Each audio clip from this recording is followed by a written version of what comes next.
This is a SandyBoy Productions podcast.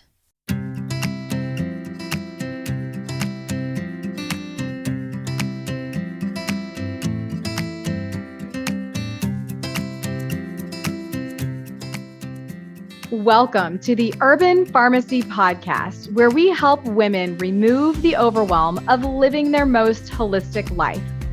This is the place to find evidence-based nutrition tactics, healthy lifestyle and wellness tips, abundance mindset, and easily implementable low-tox living strategies so you can rise up to your full potential and protect your family's health. I'm your host, Stacey, certified holistic nutritionist and better living advocate. Now, let's get empowered with some simple swaps that make a big impact for optimal wellness.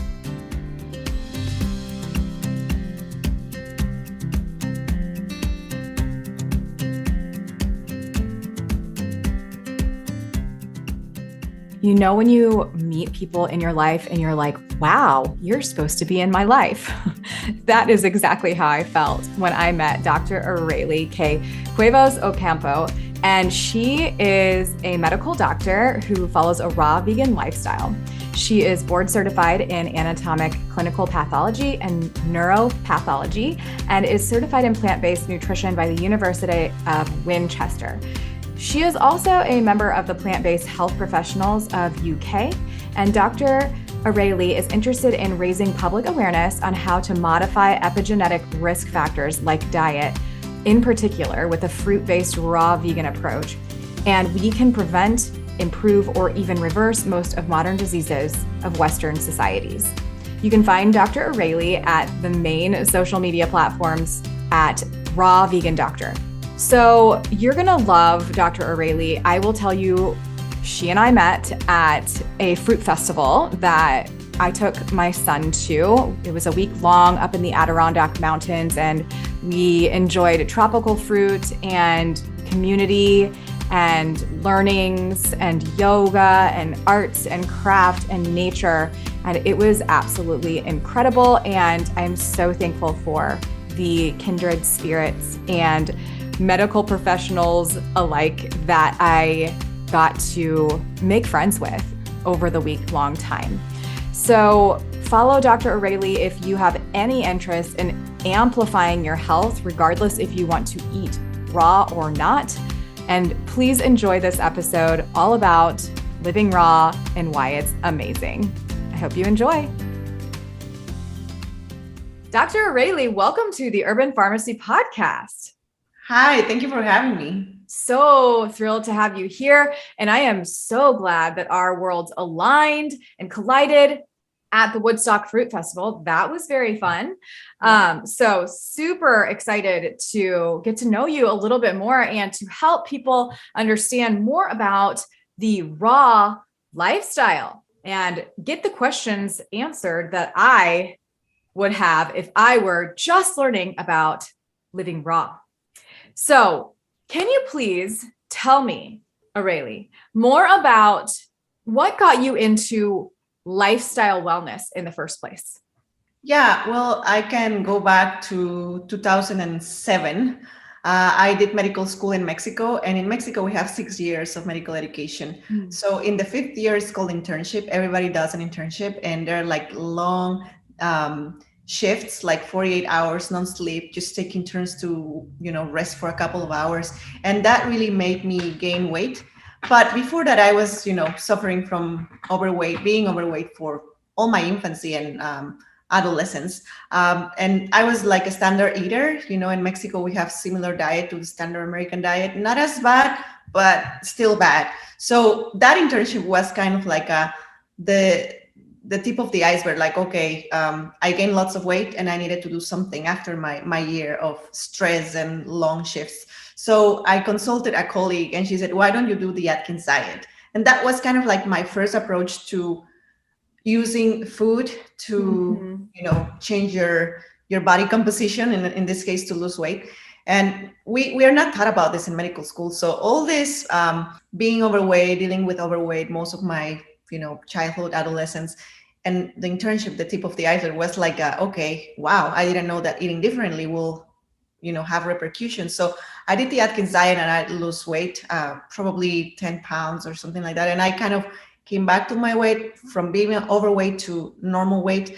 But I was always, relying on coffee for energy, because if you know, the Atkins diet is high protein, high animal protein diet. And I knew that it was not sustainable, because after a year I was like, oh my God, I miss my fruit, because in Mexico, we grow papayas, we grow mangoes. Yes. And I was like, I miss fruit, and I was forbidden to have some fruit. And that sparked my interest to read about vegetarianism. And at that point, it was kind of like early 2000s, 2007, 2008. And I was like, okay. And I came across all these videos, and that's when the raw vegan community YouTubers were kind of booming. And I kind of digest their education or their content, but I was, just graduating from medical school, hadn't had any exposure to nutrition. And I knew about it, and I just observed it since then. And along the way, I went to residency in my country. I came back to this. I came to the States to repeat residency and additional training, because I wanted to practice here. So along the way, I was listening to these people, getting more interested in learning on my own, all this nutrition. And I got convinced about, the benefits of clean eating. And along the way, I became an ethical vegan. So it was like transitioning from conventional eating, Atkins diet, vegetarian, vegan, raw vegan. So it was like a health journey for myself, but also the ethical side. But I overcame so many conditions. I mean, starting with the weight. People don't realize that being overweight or obese is like something that creates like a ripple effect to have different conditions and diseases. As soon as you correct your weight, all of the chronic conditions disappear, but you have to maintain it. So yeah, sorry. I don't know if that answered your question. Yeah, no, it did. So how are you helping people now? What are you currently doing? Yeah, basically, I work as a neuropathologist, and pathologists, we are basically consultants for doctors. And even though I have a full-time job doing that, in my free time, I definitely want to teach people about a healthy lifestyle and the right way to eat, because that's something that 98% of the doctors don't know about. And it's kind of like my redemption. Like in my free time, I have to disseminate this knowledge. And at the moment, I just do that. Eventually, I would like to do consulting or something like that. But that's for the midterm goals. For now, it's just education. Yeah. Yes.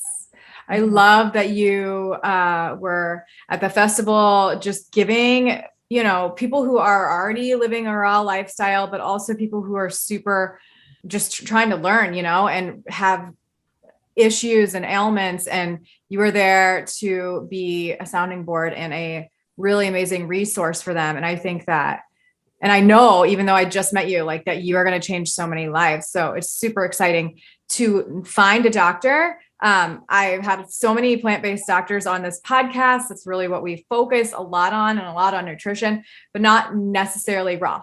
And we can talk a little bit about that. I've been raw, maybe a year and a half, 2 years out of the 15-year journey that I've been on here.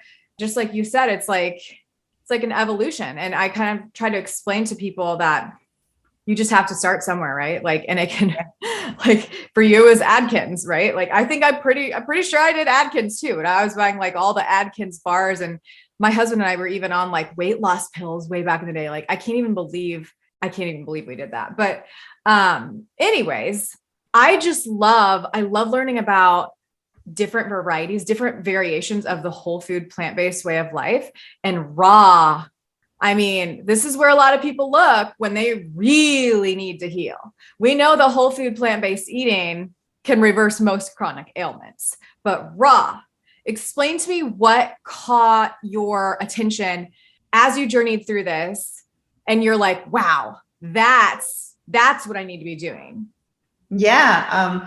So when I was transitioning from Atkins to vegetarianism, I discovered all these raw vegans on YouTube, and I've been following them along the way and in different social media platforms.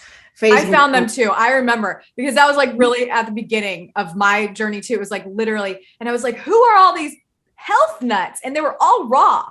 Yeah. I totally remember. I remember that. Yes, exactly. So that kind of like, it made sense to me from the beginning. And I was a broke medical student, so I knew that eventually when I get a decent salary, I will be eating this way. But at the moment when I discovered it, I was happy enough to be vegetarian. Got it. But I didn't know the repercussions of dairy at the moment. And, like as you keep reading and validating the benefits of quitting milk 100%, then But basically, the very first thing that was like my aha moment was a video of Marcus Rothkranz. Okay. He's like in a stage, he's kind of giving a concert, something like that. And he's, if I grab a box of cereal and I pour it on the floor, what is going to grow? Mold. And then if I grab an apple and if I put it on the floor, I bury it, what is going to grow? And he says, a tree. You have to eat living food so you can, And I was like, that was like, wow, that totally makes sense. Obviously, it's an analogy, but there is science that supports this way of eating, and I try to reconcile kind of like the natural hygiene concepts that I've been learning through this type of educators, as well as the medical background that I have. So I kind of bring the best of both worlds, I would say. So I kind of try to keep it objective rather than, we are, it's very easy to fall in this, how can I say, way of thinking that we are invincible by eating raw, or you need to do like an extended use fast for a year or something to get rid of, to detox completely. It's, things like that, I think are a little bit harmful to the community because sometimes you fall in deficiencies or things like that. So I try to keep it very objective rather than magical way of thinking, which, I'm not against, but sometimes it's harmful. Yeah. So, okay, let's kind of start here at the beginning. What is raw? Like for people that are listening and they're like, what is this? What are they even talking about? Like, what does it mean? Raw, eating raw, and some people are just raw foodies. They still include raw milk or raw honey or things like that. But raw vegan, which I follow, is eating everything that comes directly from nature as it is. If you go to a mango tree, you cut a mango, that is a raw mango. I don't eat like preserved mangoes, which could be considered raw but have extra sugar. I just eat it as it is coming from nature. Same with lettuces, spinach, watermelon, like all the fruits and vegetables should be eaten raw. The raw vegan diet, especially the way that we propose, is like a low fat, high carb. High carb meaning all the fruits and vegetables are high in carbs, but low fat meaning that we keep our consumption of fat, even if it's raw, in small amounts, like avocado, coconut, seeds and nuts. That's what I was going to ask you. Because I think that's like when people transition, at least for me, like when I was trying to eat raw, I was like, oh gosh, like, I don't know, am I going to be getting enough fats? Like I didn't really know at that point, but now I know that like, if I were to just have been eating more bananas, right? Like the volume, you have to get your calories in a large amount of volume if you're just going to be focusing a lot on those fruits and veggies, right? And then the nuts and seeds, I went way too heavy on, and I felt heavy and I felt just sluggish. And it was just like, oh shoot, I should have focused, a little bit more on those higher carb foods, but I just kind of like tried to do it intuitively. I really wasn't following any other way, because I think that most people have they find what works for their body. And there is a little bit of bio individuality for everyone. But, like I saw people at the festival eating bowls and bowls of avocados. And I'm like, if I were to sit down and eat bowls of avocado, I would probably not want to get up out of my chair. Like there's no way. I really can have like 6 mangoes, and that makes me amazing, So are you doing any grains? No. Sometimes like if I'm traveling, like I always put this example because it's true. I travel and I drive a lot. Like for example, used to go to the festival, I had to wake up at 4 a.m. and take my flight in Dallas, which is the closest airport. So in order to do that, I would rather be alert on the road than, oh my God, I don't want anything that is not raw in my body. So I had to stop at a Starbucks at a certain point because it's a 3.5 hour drive. So I was like, okay, I don't want to, yawn and kind of feel asleep when I'm driving. So I had to stop there. And, I asked for a caffeinated beverage like matcha green tea. I don't do coffee anymore. The tea is the latest caffeinated drink that I still allow in this situation. So, and I like it like creamy. So I asked, okay, can you put coconut milk or can you put oat milk? I stay away from almond and soy. I kind of prefer coconut or oats. I feel like they're less fatty. I don't know. Yeah. Still coconut is fatty, but almonds is too. I don't know. It's like it's oily. It's not even almonds. It's just like I know. Yeah. Yeah. Right. But anyway, and I also say, hey, can you dilute it? Like I want it like half water and just a tiny bit of the milk just to have that consistency. And that's the things that I allow on my diet, once in a while when I require it just to have, I could drink the matcha without the milk, but it doesn't taste the same. Right. So, for sure. Things of that nature, I allow. Sometimes if I don't have nori rolls, which are raw nori, for my wraps or something, and if there is like a rice paper, right. sometimes I allow once of those, a couple, for my dinner to have that nicely wrapped veggies, something like that. But other than that, I would say I'm 99.9. Yeah. If you want to, put numbers. Right. No, yeah. So that's interesting. Are you sprouting? Like, do you sprout grains? Yes. Do you sprout beans and grains? Oh, okay. So the things that I sprout are like the broccolis, the microgreens. The beans that I sprout would be like the monk beans, lentils. Yeah. And I don't think lentils are a bean. I don't even know what they are. But well, they're what, a legume? I don't know. A legume, yes. Yeah. So those would be the ones. But it's not that I eat a lot of them. It's just like toppings for my raw vegan salad. Right. Got it. Yeah. You know me by now. I really like to lean in on natural medicine and herbal immune support, which is why my family and I love to use Organic Green Growers elderberry syrup. Elderberry is an immune modulating herb and one which can be rated super high on the ORAC value, which measures antioxidant capacity. The pre-made elderberry syrup and DIY elderberry syrup kits are blended with anti-inflammatory plants that upgrade the holistic elderberry experience. Visit greengrowers.farm/shop and use code HOLISTIC to enjoy a 20% discount and free shipping today. Thanks to Green Growers Farm for sponsoring this episode. Back to the show. Okay, so how long have you been eating this way? This is going to be, so we're September now. So 4 years and 8 full months. Amazing. And how did you feel well the entire time? Did you have any ups and downs? Are you like, oh gosh, I need to eat more? Like, was there a learning curve for you? Yeah, definitely. So before committing to raw, I was 2 years back and forth, high raw, fully raw, high raw, fully raw. When I was high raw, I was eating pasta or, I went for a Thai restaurant or a Chinese restaurant and I still had rice and all that. But I knew that, I know how my body feels when I keep it raw. And when I break the rules on the weekends, when I was in my, experimental transitional phase, I knew that I no longer could tolerate that because this is what happens.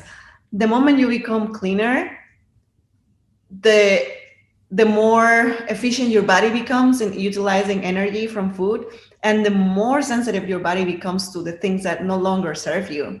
Yeah. So this is like a light bulb moment that happened to me. Like, okay, my body is asking me to eat raw, not because I became intolerant. In a way, yes, but it was more like not about intolerance, but more like a signal, like an alarm of my body, like you need to go raw. So and it shows. It's just like day and night for my skin, for my weight management, and regularity. Yes, exactly. Yeah, I found that too. Just after. And it wasn't this way when I originally went raw, but like just after the festival, like my regularity, everything is moving better. And I was probably just dehydrated. I was also taking a lot of time at the festival and have been after to thoroughly chew my food. This is something that I teach my clients. And I'm like, why don't I do it? Like I've been slowing down to chew and it makes such a big difference, especially when you're a plant eater like we are. We have to actually chew the food, you know, like I even chewed my bananas this morning and I'm like, this is hilarious. Like, I'm not just like, you know, swallowing things whole just to get it in. Like, and you know, I think we just have to slow down sometimes and, also kind of look at the food, like you're saying, with kind of looking more toward living foods that have more water in them, because we need that hydration and it just kind of sets a better stage for your entire digestive tract. Yeah. Now, can you explain to us, Dr. Areli, what is the difference between high raw and fully raw? Yeah, so there are certain numbers that people manage. Some say, 50% cooked, 50% raw, meaning, you know, like the parts that are cooked, you either boil them or at the end of the day, you know, the cooking methods are different, but some people don't pay attention to that. So some people say 50-50. Some people say, you have to eat raw 75% of the time, and the 25% is for your cooked dinners. Some people say, well, I'm 90%. So it really depends. There is no like rules, but yeah, that will be the main difference. And cooking, I mean, if some people are transitioning, which I recommend, you know, I don't recommend everyone to go like overnight fully raw, because there is a period of adaptation in your body. Your stomach has to get used to the volume. Your small bowel, large bowel have to get used to the fiber and water content. So there is like a transitional phase. And if you want to go raw, but you're afraid of missing out or things like that, well, do a transitional high raw phase, but be selective in your cooking methods. Avoid frying, avoid cooking with oil, and rather do steaming or baking or boiling. That will be my recommendation. And that will be for veggies and tubers, basically.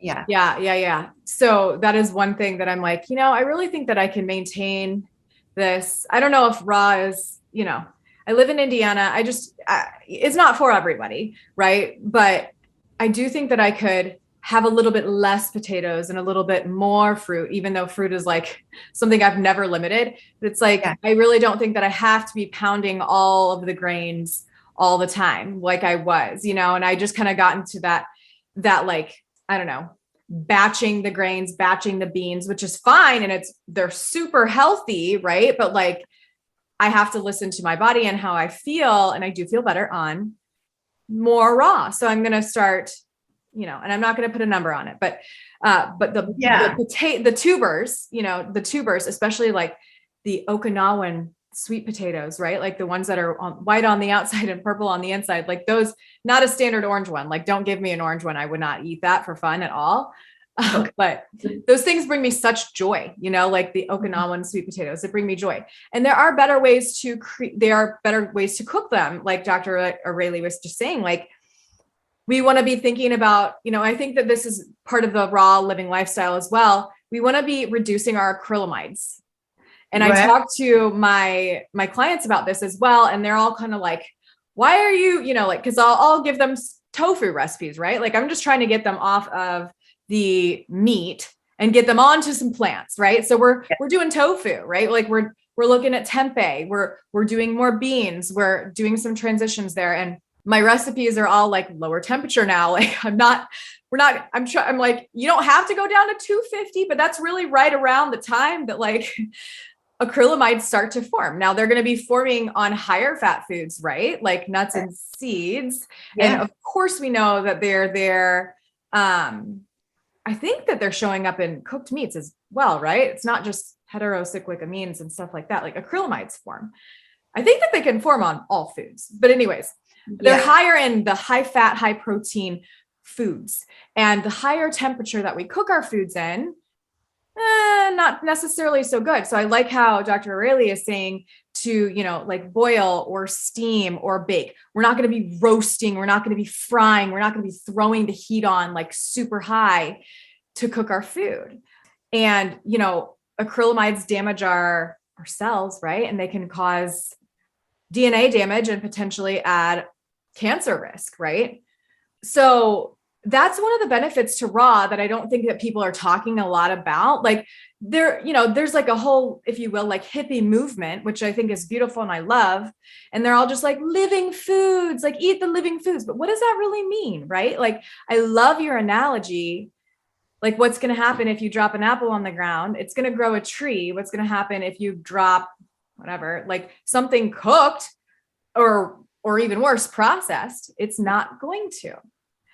And there's that concept like Doug Evans talks about all the time with the sprouting. Like, we need to understand the antioxidant value and the, like, how we're maximizing the nutrients when we're eating more raw living foods. And like, the way that I look at a living thing is like, if we could like cut a cantaloupe open, right? Like, we can eat the beautiful juicy melon. We can also save those seeds, and they're like viable. They're ready to sprout. It's a beautiful thing. So anyways, we can't do that with like dead, dried, cooked food, right? There's just not a lot of energetic flow going on there. I feel, like in terms of nutrition and biochemistry and how the body assimilates all this food, we have kind of like a good understanding now, but there is a lot of lack of knowledge in terms of energetics and, I don't know, even electricity in the food, right? So we are not only matter, I would say we are also electrical. So many people call it the alkaline diet, electric diet, for some reason, right? Yeah. I think that you're really onto something. And it's true. We already know that there's studies showing, like, if we're grounding, like, right, there's validity to grounding. So there's an energetic field on the earth's surface that we're not connecting to enough at all. Right. So if we don't go outside and we don't put our hands down in the ground, or if we don't lay on the ground or put our feet on the ground, like, we are missing out on an integral part of being a human. Right. Right. And like, there is energy to everything. I just wish that there was science showing, like, oh my God, like, this regular apple is like higher, it's vibrating at a higher level than this cooked apple. Like, I'm sure it's true. Yeah. I just really can't wait for the studies. Like, when are they going to come out? Like 50 years from now? I'll be ready for them when they come out. It'll be amazing. Okay. So you at the festival talked to us about oil, and you said that was something that really surprised you, that people were not aware of what oils can do to our body. So can you explain a little bit more about your findings about oil and what you like to tell people so that they can hopefully get off of it? Yeah, after leaving the festival, I was kind of like reflecting on all these encounters with people that I had. Some of them approached me for health issues. And, I was like, yeah, sure, let's talk about it. And the first thing that I always ask them, like, are you fully raw or you're transitioning? Like, what is actually your diet right now? And 100% of the times, people were saying, well, I'm high raw. And I said, so when you are not raw, what you're eating? Yeah. And all of them confess, like, okay, sometimes I have French fries. Sometimes I have vegan pizza, Oh, boy. Yeah. Sometimes that's so interesting. It's like junk food at night, raw in the day. Like, what's going on? That's actually kind of like how I've been through that part on this 15-year journey. And it was a sad, I was addicted to the processed food. Like, that was what was happening. But I was like trying so hard just to get on the plants. Right. And it's like, that approach didn't work for me, because I needed to find the middle ground. I needed to have some, like, some cooked foods in there. Like, I think that's what people are struggling with too. I feel like people like struggle so much. And I see clients doing this too. They're like, I'm going on a cleanse. I'm doing a juice cleanse all week. Like, I'm like, hey, doing the check-in, and they're like, oh, hey, I'm just gearing up to do a juice cleanse. And I'm like, oh, okay, that's like great. But like, why don't we look at this as like a lifestyle instead of like labeling it as a cleanse, right? Because when we do that, we stay addicted to that processed food. Like, we have to look at this as like let's do this, right? And maybe we have to stop like cleansing all the time. Maybe we have to start living a lifestyle that we don't have to cleanse from, right? Exactly. That's more liberating even. Like, once you release yourself from these addictions, it's quite rewarding. Yeah. It's unimaginable that you can quit, but it's possible. Like, that happened with me with my coffee addiction. As a medical student, as a resident, I was addicted to coffee just to survive. Plus, I wasn't raw. So is, and I never thought I would live without my coffee, and now Same I, here. yeah. Yeah. Okay. So back to the oil. Sorry. Yeah, the oil. So most of the people that came with problems at the festival were, confessed that they had French fries, chips, vegan pizza, vegan ice cream. They still ate like Silk. I'm sorry, I'm naming brands, but all these supposedly healthy versions of dairy, which are not. They don't realize, and I didn't realize that the oil is very problematic. And the reason is because, first of all, is saturated fat.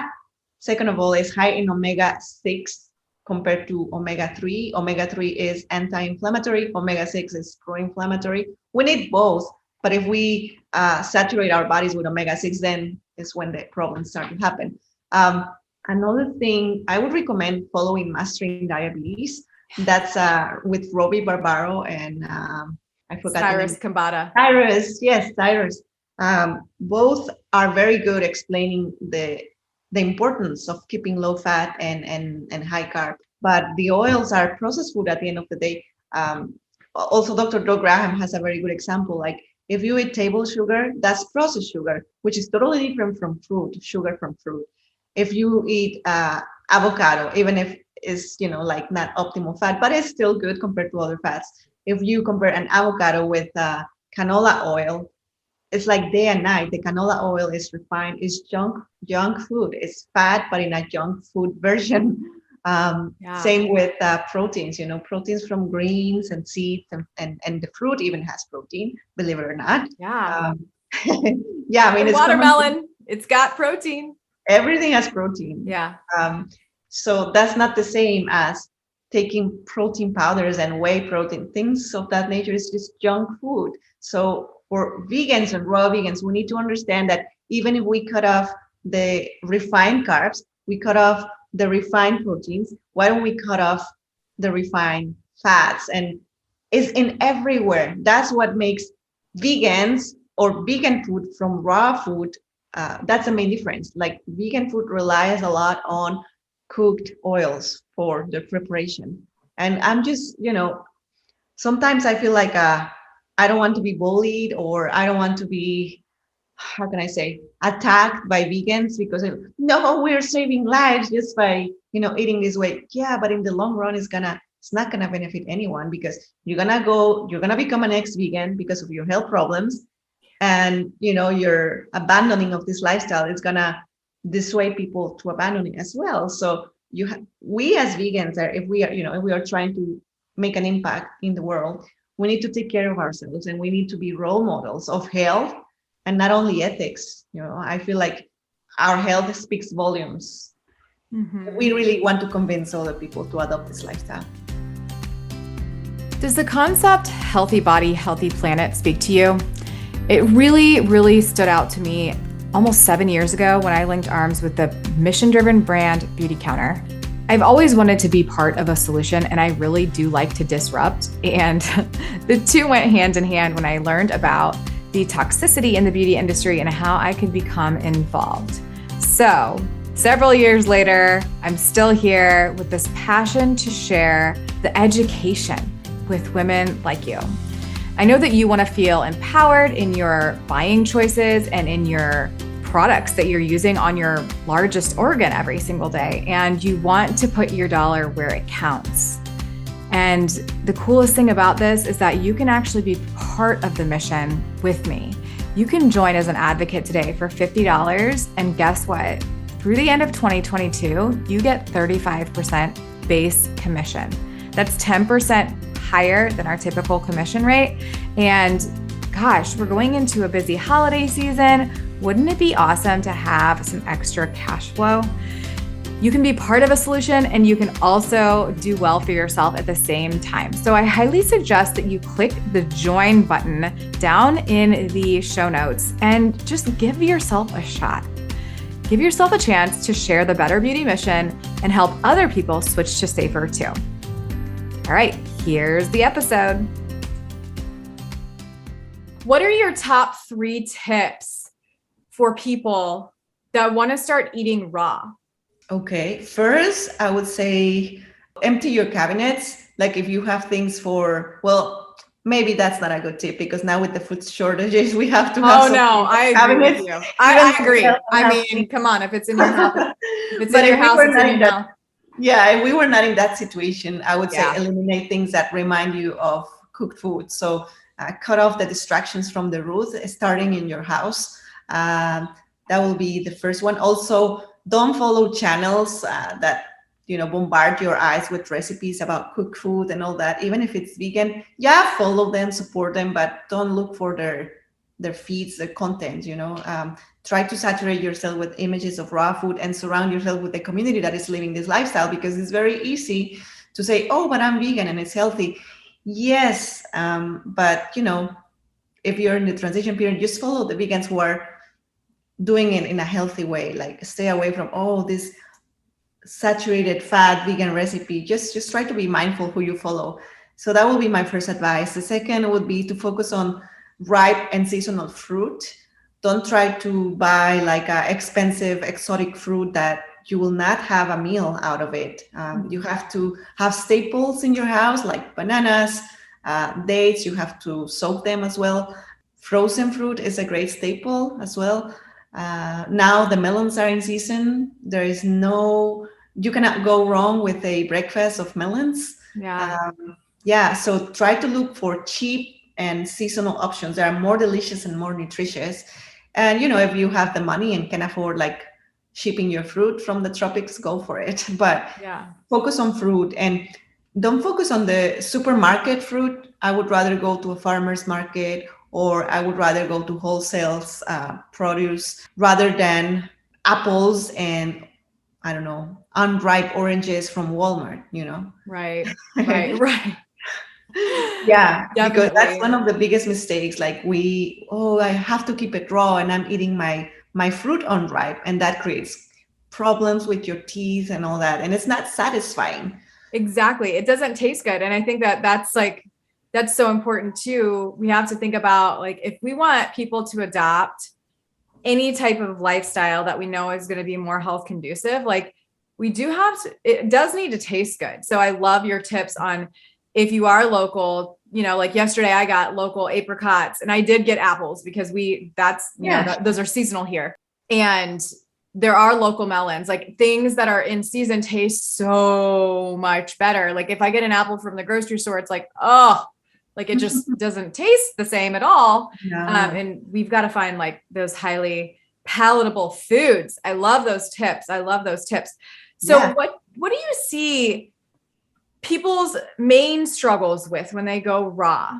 Or did you talk with anybody at the festival that was like having troubles maintaining? I mean, do you see people doing what I did, like pounding all the fat and just being like, wait, I'm not losing any weight. I don't feel well. Like have bad digestion. Do you see anybody like, what are the main things that you see people kind of like slipping up on or failing so they can't maintain a lifestyle like that?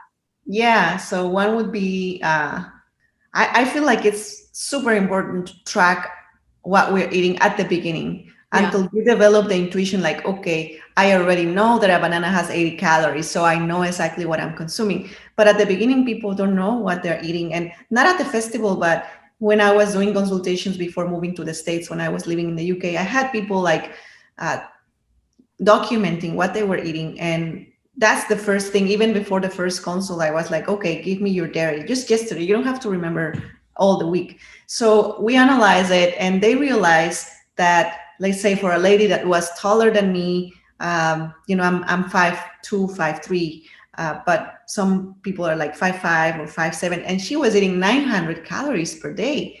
And I was like, that's the reason why you are feeling weak. That's you are, you don't have enough energy. So that's the main problem. And even if it's not 900 calories, but you are falling short in the calories, maybe 1,500 calories is not enough. I feel like 2,000 calories will be like for most adults a good measurement. And then depending on your activities, if you really want to be super active, maybe you need more. If you're a man, you need more. So track yourself is painful, requires discipline, requires awareness. But like anything at the beginning, you really want to know what you're doing, so you do it in the right way. So that will be my first advice. The second would be don't try to complicate things. Many of us at the beginning think that we're missing out. There's fear of missing out in our food. So we try to throw everything at our salads and our fruit bowls and all that. Oh, let's add coconut flakes. Let's add pumpkin seeds and let's add cacao powder. And, it's too complicated. Mm-hmm. And that's why we have bloating, because we mix fruits with fats and sometimes we neglect the greens. And so food combining rules would be a very good way to start as well, knowing it, mastering it.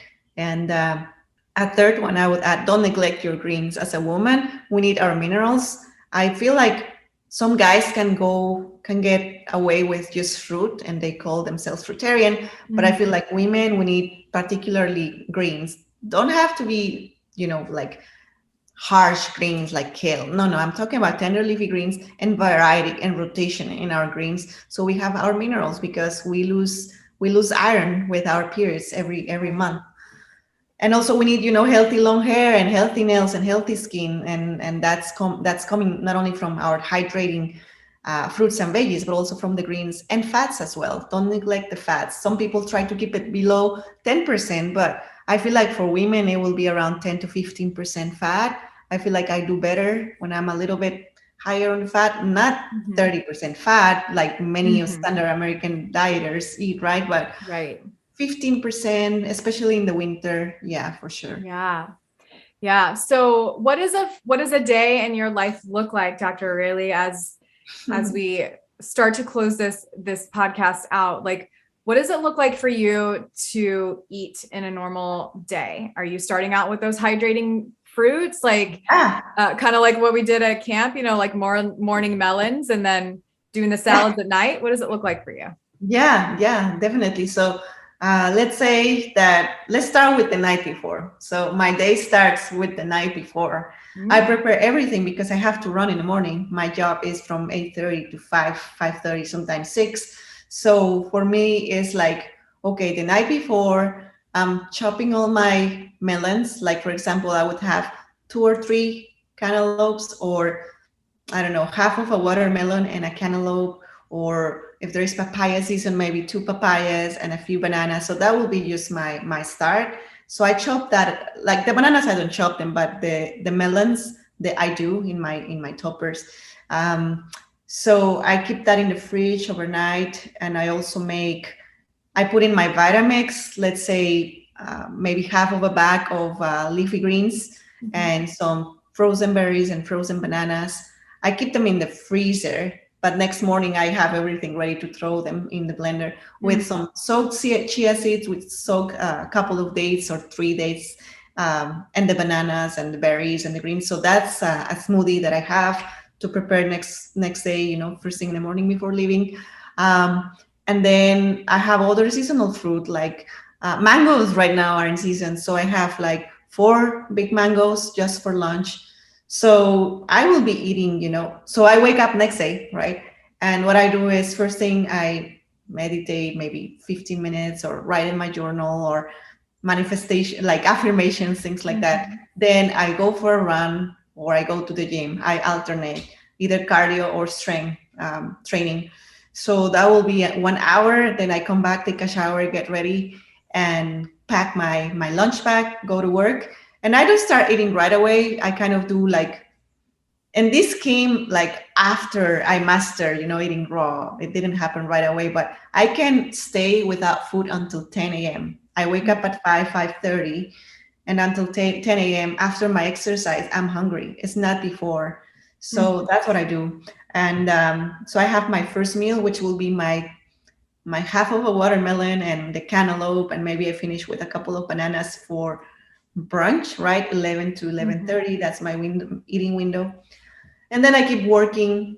Maybe I drink some dandelion tea, which has a coffee flavor, but it's dandelion. I do that. And I keep sipping on it until I'm hungry, like 1 o'clock. And I have my 4 mangoes, and maybe I have a Lara bar or another type of like a healthy bar, sprouted or something like that. And then I don't prepare. Hold on. Hold your thought right there with the bars. Okay, so we're at the lunch, we're at mangoes, we're at bars. Speaking of Larabars, I want to let you know, because you might be interested in this. Yeah. And I'll leave a discount code in the show notes for this, guys. I found organic Larabars. Oh, really? So they're not literally organic. I mean, they were Larabar. Yeah. Originally, we got organic Larabar brand flavors, but they didn't keep them. They were like blueberry, lavender, and like a few other flavors. But we know that almonds are one of those highest pesticide crops, right? So I found a brand called Scout Organic. It's SKOUT, and they make organic Larabars. So there's no sugar added, no oils added. I think some of them do have salt. So just like with Larabars, there are some Larabars that have some salt added. Yeah. So if that's something that you care about, just look at the label. But they're organic, and you can get a discount. I'll leave the thing down in the show notes. But sorry, for those health nuts out there that have been looking for an organic version of a Larabar for so long, I found it. And I'm super excited about it. So I agree with you. I was reading recently that the original Larabar recipes were very healthy. And then they sold the brand to, General Mills or something. Yeah. Yes, General Mills or some other. And I was like, well, and then now I just have the 2 ingredient ones. That's the one that I don't eat the ones with salt. Right. So the other brand, Bearded Brothers, have you heard of them? I haven't. I don't know. I think they're from Austin. Okay. And I don't know if they're only shipping locally, but I find them in Whole Foods, and they're organic, and they're like minimal ingredients and like that. Bearded Brothers. I think Bearded Brothers. Okay, cool. Yes. I'm looking that up now. But they're high in fat. So if you decide to do that, just keep in mind, if you're trying to keep this lifestyle functional, don't need like 3 bars of them, because it's too much fat. I used to do that. If I don't have fats with my lunch or late lunch, it would be dehydrated food, like dehydrated mangoes, banana chips, but not, not fried, but the ones that are freeze. Freeze dried. Freeze dried, yeah. Yeah, we're looking at getting a freeze dryer. They're like $3,000 to $5,000. Oh, okay. Ridiculous. But there's nothing better than freeze dried. I think that freeze dried fruit is like one of the best things I've ever had in my life. Right. Oh, I didn't know that. Well, in my to-do list, I have to buy a dehydrator as well, because I like the crunchiness. So I feel like if I prepare my own banana chips or things like that will make my life easier. But anyways, meanwhile, be selective in your granola bars. I don't do granola. I just do like the healthy nut bars. And then after I leave work, I go to I just enroll in a Kung Fu Academy. So I do like 1 hour of that, like from 6 to 7. Yeah, it's very cool. That's awesome. Or that will be 3 times a week. And then when I come home, I try to get dinner before 7:30. So from 7, so just 3 hours before going to bed. I need to get better sleep, but I tend up going to bed around 11. So I'm sleeping early. I know. That's a late night. Nobody's perfect. Everybody's trying to live. Yes, absolutely. So you have your dinner. What do you eat for dinner? Oh yeah. So at dinner time, I take from the fridge the greens. I put like a bed of greens, then tomatoes, zucchinis, cucumber. It could be very finely chopped, or it could be spiralized, maybe shredded carrots, just like at the festival. Some chopped onions, maybe a third of an avocado, and mash it with my own hand. I make like this very homogeneous salad. I like it that way, because all the textures and flavors are mixed together. I throw in some spices like turmeric along with black pepper, because that kind of enhances the antioxidant value of turmeric. I always have raw vegan tacos for dinner. I have like my iceberg lettuce leaves, or romaine, or nori rolls, and I put that big mixture in my tacos, and that's what I eat. Love that. Yummy. Yeah. What's your favorite dressing to make? Or what do you use as dressing? Do you just use, typically is your dressing just, your smashed avocado, maybe a little bit of lemon? Sometimes, yeah. Sometimes when I want it simple is that, but when I'm more hungry and I want more, I don't know, like flavor, it would be curry, just to have like a more flavor with zucchini or celery. That's kind of like to make it bulky. and maybe I throw in more like sesame seeds or flaxseed just to make something like tahini Yeah. flavor. Yeah. And Got I it. probably put dulce, which is another high in iodine algae Yeah, sea, sea vegetable, just to give it like more salty flavor. for But I sure. don't do that often. Maybe like twice a week. Got it. Okay. I have one more question. I literally probably could ask you questions all day. Yeah. But I'm sitting here on my treadmill. Hopefully it's not picking up too much on the microphone.